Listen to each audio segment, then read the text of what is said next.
विशाल entertainment world से आपका साथी, आपका मित्र कुणाल पंत। हम आज आ पहुँचे हैं निराला नगर लखनऊ के एक बहुत भव्य बाबा सरनदास बालकेश्वर हनुमान मंदिर में। यहाँ हमारे साथ यहाँ के मुख्य पुजारी जी, हमारे पंडित जी अशोक दास जी हैं। यह हम लोगों का एक परम सौभाग्य है कि आज अशोक दास जी हम लोगों के साथ यहाँ पर उपलब्ध हैं और कुछ हमको विस्तृत जानकारी इस मंदिर के बारे में बताएंगे। अशोक दास जी, इस मंदिर की स्थापना कब हुई थी? हनुमान जी के मंदिर की स्थापना सन 1957-58 में महाराज जी आए यहाँ पर आके महाराज जी ने कुटिया बनाई। फिर धीरे धीरे हनुमान जी महाराज को यहाँ पर स्थापित किया। उसके बाद धीरे धीरे सारे कार्य होते गए। 96 में जैसे राम जी की स्थापना करी, गौशाला तो बनी ही थी। धीरे धीरे विस्तार हुआ। सन 57-58 में बालकेश्वर हनुमान मंदिर जी की स्थापना करी। फिर उसके बाद धीरे धीरे अपना होता गया। 96 में राम जी की स्थापना करी और उससे पहले 85 में और 65 में माँ जगदम्बे की स्थापना करी। ये माता जी की नई मूर्ति का हम लोगों ने बाद में वो किया। भोलेनाथ का भी मंदिर शिवलिंग बना हुआ था। शिव जी की स्थापना करी B.R. मोहन के हाथों द्वारा। और उसके बाद 99 में राधा कृष्ण की स्थापना हुई। काली जी का मंदिर अभी जल्दी ही बना है, करीब 4-5 साल पहले।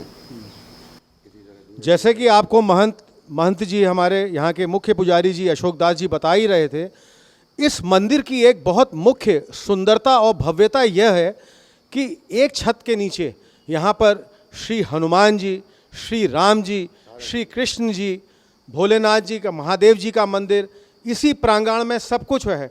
हम ये चाहेंगे थोड़ा सा अपने महंत जी से थोड़ी जानकारी इन सभी मंदिरों के बारे में हमको ज़रूर बताएं। अब हम लोग पहुँच चुके हैं उस स्थान पे जहाँ पर श्री राम जी की मूर्ति की स्थापना है और इसकी विशेषता और इसकी सुंदरता और भव्यता के बारे में हमारे पुजारी जी अशोक दास जी जरा बताएंगे। राम दरबार की स्थापना 96 में बहुत धूमधाम से राम जी का प्राण प्रतिष्ठा किया गया। उसमें सब भारतवर्ष के संत महात्मा, अयोध्या के सब लोगों द्वारा हुआ। यहाँ पर बहुत भव्य कार्यक्रम किया गया था। उसी समय राम जी की स्थापना हुई। महंत जी से मैं आग्रह अनुरोध करूँगा कि इसके भी आगे, क्योंकि इस मंदिर की एक बहुत प्रमुख विशेषता और इसकी एक सुंदरता और भव्यता है कि जैसे मैंने अभी आपको बताया कि एक छत के नीचे इसमें सारे हमारे जो इष्ट भगवान जी हैं इन सभी का। अब हम पुजारी आ चुके हैं यहाँ पर, थोड़ा सा इस मंदिर के बारे में आप बताएं। जगदम्बे माता की मूर्ति बहुत पहले थी, छोटी मूर्ति थी और माता जी का मंदिर पहले से बना हुआ था। माता जी की मूर्ति की स्थापना हुई थी सन 65 में और ये माता जी की बड़ी मूर्ति की प्रतिमा हम लोगों ने पुनः स्थापित करी है अभी 2000।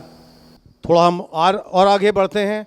मैं देख रहा हूँ इसके सामने भी हम चाहेंगे अपने साउंड रिकॉर्डिस्ट जो हैं ज़रा हमारे साथ चलते रहें। इसके साथ इसके आगे भी एक बहुत अच्छा सुंदर भव्य सा एक दूसरा मंदिर भी है। हमारे मुख्य पुजारी जी, हमारे महंत जी श्री अशोक दास जी इसकी मंदिर की भी विशेषता बताएंगे, क्योंकि वह पालना झूला है। अभी श्री कृष्ण जन्माष्टमी के उत्सव में यहाँ पर एक बहुत भव्य कार्यक्रम भी इसका हुआ था और इसकी लीला अपरंपार है। महंत जी, मैं चाहूँगा थोड़ा सा इस श्री कृष्ण जन्माष्टमी के और इस विषय, इस मंदिर के बारे में थोड़ा बताएं। कन्हैया जी के मंदिर की स्थापना 1999 में हुई, बहुत हर्षोल्लास के साथ में। और जन्माष्टमी का पर्व यहाँ बहुत धूमधाम से मनाया जाता है। भजन कीर्तन होता है, प्रसाद बंटता है, सभी भक्तगण आते हैं। रात में अच्छा कार्यक्रम होता है और उसी के उपलक्ष्य में अभी 4 दिन बाद यहाँ भंडारा भी मनाया जाएगा। 6 दिन बाद बहुत बढ़िया कार्यक्रम होता है। मैंने सुना है आचार्य जी, पंडित जी, महंत जी, कि यहाँ पर एक बहुत ही भव्य श्री महादेव जी का, शिव जी का भी मंदिर है। थोड़ा सा उसके बारे में भी आप हमको जानकारी दें और कहाँ पर है मंदिर का। मंदिर अभी 2011 में श्री महंत उद्धव दास जी महाराज के समय पर बनवाया गया है और माता जी की बहुत अपरंपार महिमा है। जो भक्त आते हैं सभी लोग माता जी की पूजा करते हैं, दर्शन करते हैं। कोटि कोटि आपका धन्यवाद कि आपने इस मंदिर की और जो हमारा ये बाबा सरनदास मंदिर, जो इसकी विशेषताएं हैं और जो यहाँ पर भव्य मूर्तियाँ जिनके बारे में आपने इतनी अच्छी और इतनी विस्तृत जानकारी दी। बहुत विशाल एंटरटेनमेंट वर्ल्ड की तरफ से मैं कुणाल पंत और हमारे साउंड रिकॉर्डिस्ट ये पीयूष मिश्रा जी, हम आपको बहुत बहुत धन्यवाद देते हैं, आपको बहुत बहुत धन्यवाद। धन्यवाद धन्यवाद। हमारे साथ कुछ यहाँ पर श्रद्धालुगण भी जो हमारे साथ हैं यहाँ पर। मैं अरविंद मिश्रा। अरविंद मिश्रा जी, आप यहाँ पर नित्य रूप से यहाँ आते हैं? मैं महाराज श्री शिवशरण दास जी महाराज जी का कृपा पात्र हूँ, शिष्य हूँ। उन्होंने उनसे दीक्षा ले रखी है सन 1998 में लिए। तब से मैं यहाँ रेगुलर, जो तन मन से हो पाती है, धन की तो नहीं कह सकते हैं, लेकिन तन मन से जो सेवा होती है वो हम लोग प्रयास करते हैं। और महाराज जी का हम लोग ये प्रयास करते हैं कि यहाँ तो होता ही है नाम, तो हम लोग अभी महेंद्र जी के सानिध्य में जो हमारे 12 वर्षों बाद कुंभ का मेला होता है, इलाहाबाद में 6 वर्ष के बाद, और अन्य जगहों पे उज्जैन, हरिद्वार और नासिक में 12 वर्ष के बाद जो भी हमारा महाकुंभ होता है, उसमें हम लोग इस मंदिर के माध्यम से और श्री पंच निर्मोही यानी अखाड़ा के, जो हमारा ये मंदिर जो है हमारे श्री पंच निर्मोही यानी अखाड़ा से ही संबद्ध है। और उसके 9 भाई होते हैं, उस 9 भाई में हमारे महेंद्र जी वर्तमान में उसके एक पूरे ऑल इंडिया अध्यक्ष हैं निर्मोही अखाड़े के। श्री पंच झाड़िया निर्मोही यानी अखाड़े के आप श्री महंत हैं, जो पूरे अखिल भारतीय में एक अध्यक्ष का पद होता है, जो कार्यवाहक हैं वर्तमान में। देखरेख, आपकी देखरेख में हम लोग वहाँ पे महाराज जी के नाम से एक अन्य क्षेत्र चलाते हैं।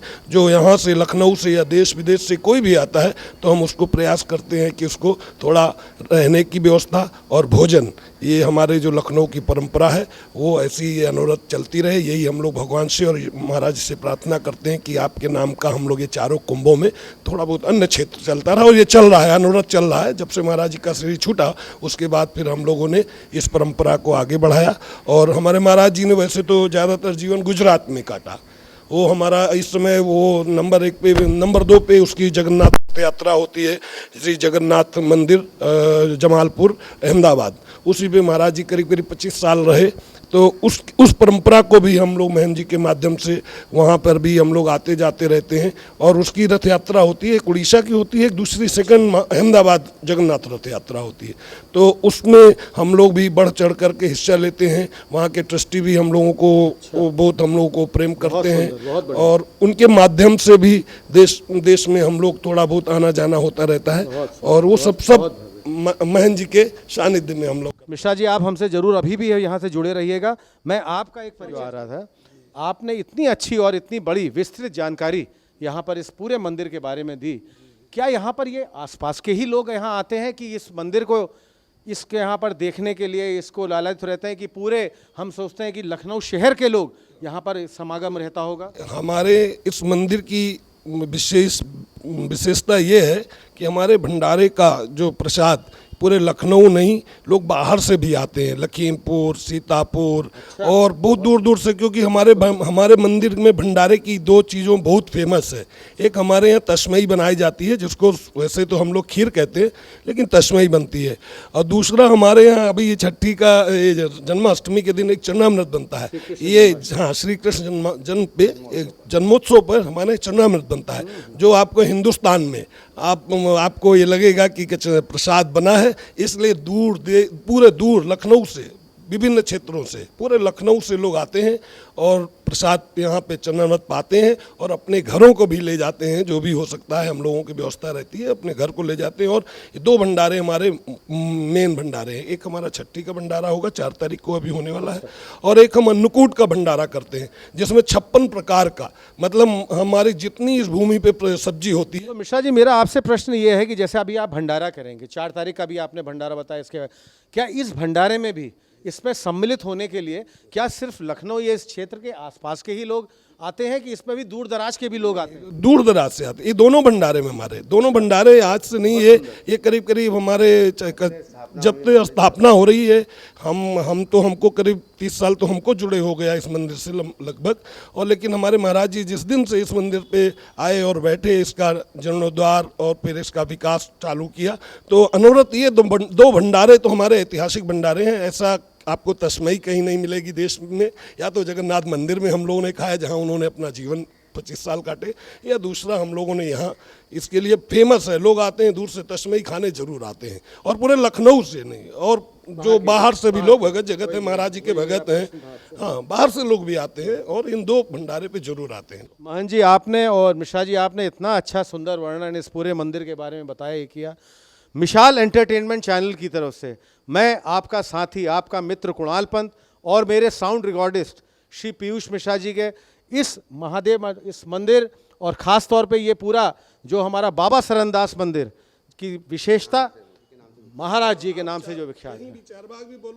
अब इस बाबा सरनदास मंदिर के हम लोग आ चुके हैं यहाँ गौशाला में। बाबा सरनदास मंदिर के इस गौशाले में बाबा अमरनाथ जी जो हैं इसकी पूरी देखरेख करते हैं। इसके थोड़ा सा इसकी जानकारी हमको दें, इस गौशाला के बारे में बताएं।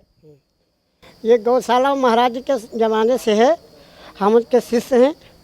और जब महाराज जी के जब तक ये गौशाला संभालना, और अशोकदास जी महान जी हैं यहाँ के हैं, हम उनके छोटे अपना गुरु भाई हैं। और मिश्रा जी महाराज जी के शिष्य हैं, तीनों भाई गुरु भाई हैं। और बहुत सुंदर, और सेवा करते हैं हम गौशाला की, बहुत सुंदर। और बाबा बनाते हैं। मिश्रा जी, थोड़ी सी इसकी विस्तृत जानकारी इस गौशाला के बारे में आप ज़रूर बताएं हमको। ये गौशाला हमारे महाराज जी की परंपरा, जब जिस दिन से महाराज जी, क्योंकि साधु की पहचान गाय, अगर साधु है तो अगर गाय उसके पास होगी। ब्राह्मण और साधु की पहचान है गाय। अगर ब्राह्मण भी है तो उसके दरवाजे पे गाय मिलना चाहिए, और साधु है, और गाय के बिना साधु अधूरा है। इसलिए क्योंकि कोई भी आया गया अतिथि तो दूध के वजह से सारे काम चल जाते हैं। ये हमारे महाराज जी की चलाई हुई गौशाला है, और इसको यहीं के सभी लोग भक्त जग से मिल करके ये गौशाला सकुशल संपन्न कराई चलती रहती है। और जो जिन श्रद्धालु भक्तों को कुछ देना या लेना रहता है वो भी आते हैं और सेवा करते हैं, और ये इसी तरह अनवरत चलती ही रहती है। इसमें पहले कुछ कम जानवर, कम गैया थी, अब धीरे धीरे इनमें बढ़ोतरी होती जा रही है। अभी नई एक गौशाला का भी निर्माण किया गया है।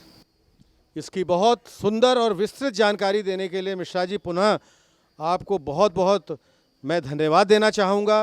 और मिशाल एंटरटेनमेंट वर्ल्ड से मैं आप सभी का साथी, जिन दर्शकों ने अभी तक हमारे इस चैनल को सब्सक्राइब नहीं किया हो तो मैं आपसे पुनः ये आग्रह करूँगा, विनती करूँगा कि बेल बटन को दबा के हमारे इस चैनल को सब्सक्राइब करें, लाइक करें।